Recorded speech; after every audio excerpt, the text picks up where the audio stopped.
আসসালামু আলাইকুম রহমতুল্লাহি ওয়া বারাকাতুহু। এটা হচ্ছে আমাদের দুর্গাপুর বড় মসজিদ। এটা আমার মামার বাড়ির পাশে মসজিদ, অনেক দিনকার মসজিদ। তো এটা হচ্ছে আমার মামা নিজেই মাদ্রাসাটা গঠিত করছে, নতুন মাদ্রাসা হচ্ছে।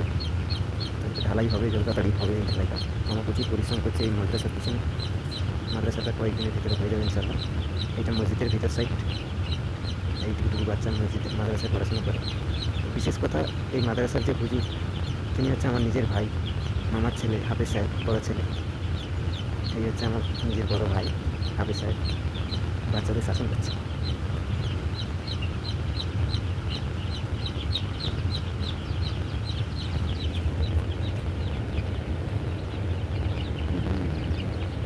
এটা কি